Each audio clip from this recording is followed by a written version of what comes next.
एक तरफ सपा नेता यूपी में जातीय जोड़ तोड़ में जुटे हैं, तो सपा अध्यक्ष अखिलेश यादव लखनऊ से आरक्षण के मुद्दे को हवा दे रहे हैं। पीडीए आरक्षण ऑडिट रिपोर्ट जारी कर रहे हैं। बीजेपी पर दलितों और पिछड़ों को रिजर्वेशन नहीं देने का आरोप लगा रहे हैं। वर्चस्ववादी आरक्षण की खुली डकैती करके भी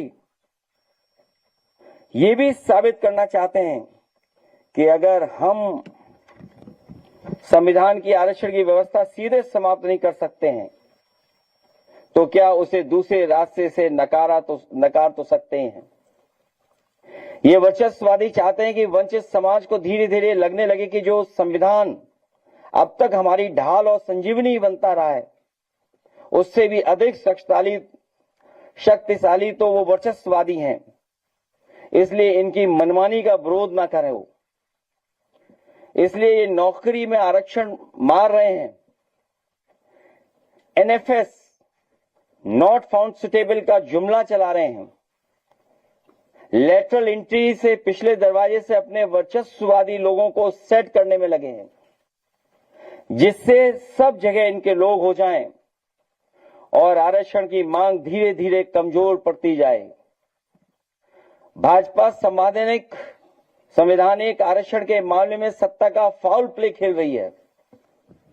भाजपा वो एम्पायर है जो सदियों से चली आ रही इस गैर बराबरी की इस लड़ाई को बेईमानी से जीतना चाहती है। ये रूल्स भी बेईमानी कर रही है और डिसीजन में भी।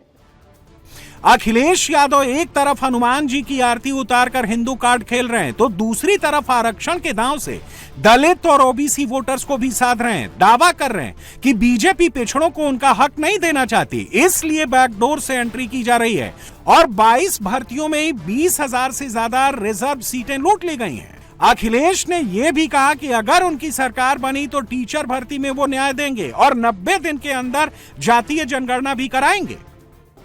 अभी जब हम और आप लोग प्रेस में बैठे हैं, नई सरकार भारतीय जनता पार्टी की जो बनी है उसने ओबीसी का आरक्षण 27% से 17% से 7 कर दिया, बताइए। और यूपी में तो लूट ही रहे हैं, इसीलिए आपको किताब छपा के दी है। तो पहले 90 दिन में पहले पेज पे जो लिखे हुए हैं 69,000 शिक्षक भर्ती की मदद करने का काम करेंगे, उनको न्याय दिलाने का काम करेंगे और 90 दिन में जाति जनगणना करा करके दिखा देंगे।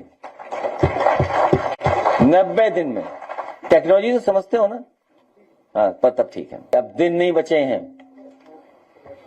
आने वाले समय में पीडीए की सरकार और सामाजिक न्याय के राज की स्थापना करने का काम और संकल्प हम लोग लेते हैं। अखिलेश यादव और उनकी पार्टी जातीय जोड़ तोड़ में जुटी है, तो योगी को अपने काम पर भरोसा है। योगी सरकार ने लॉ एंड ऑर्डर को लेकर पिछले 9 साल का रिपोर्ट कार्ड जारी किया है। योगी सरकार ने अपराध के खिलाफ जीरो टॉलरेंस की पॉलिसी अपनाते हुए पिछले 9 साल में 17,000 से ज्यादा एनकाउंटर किए हैं। 289 दुर्दांत अपराधियों को एनकाउंटर में ढेर कर यमलोक पहुंचाया है। 34,253 अपराधियों को गिरफ्तार किया गया।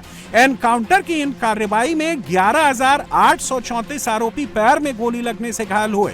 वहीं इन अपराधियों से लोहा लेते हुए यूपी पुलिस के 18 जवान शहीद हो गए, जबकि 1,852 पुलिसकर्मी घायल भी हुए।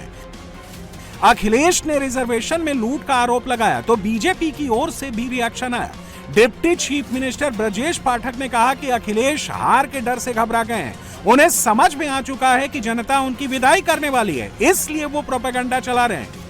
आप अच्छी तरह जानते हैं कि समाजवादी पार्टी बहुत ही फ्रस्ट्रेशन से गुजर रही है, उनकी जमीन खिसक चुकी है और भारतीय जनता पार्टी तीसरी बार प्रचंड बहुमत के साथ सरकार बनाने के लिए तेजी के साथ आगे बढ़ रही है। एक तरफ अखिलेश बीजेपी पर आरक्षण को चुराने का आरोप लगा रहे हैं, तो सुभाषपा चीफ ओम प्रकाश राजभर अखिलेश को पिछड़ों को हक लूटने वाले सबसे बड़ा लुटेरा बता रहे हैं। जब खुद अखिलेश जी मुख्यमंत्री थे तो कितना हिस्सा लूटे हैं पिछड़ों का। 27% रिजर्वेशन पिछड़ों के लिए लागू है 32 साल से। 19 साल इन्होंने लूटा, सपा बसपा ने मिल करके। तो खुद अखिलेश 5 साल मुख्यमंत्री थे तो इन्होंने अपनी जाति को बढ़ाया, 86 में 56 एसडीएम तो अपनी जाति को बनाया। उस समय नहीं दिखाई दिया पीडीए, नाई नहीं दिखाई दिया, गोड़ नहीं दिखाई दिया, प्रजापति लोहार नहीं दिखाई दिया, राजभर चौहान पटेल नहीं दिखाई दिया, विश्वकर्मा नहीं दिखाई दिया। पहले अपना उजागर तो करें कि हमने 5 साल में क्या किया। मुख्यमंत्री थे, एज ए मुख्यमंत्री मुजफ्फरनगर जल रहा था और सैफई में बैठ के नाच देख रहे थे। इसको भी बताना चाहिए प्रेस में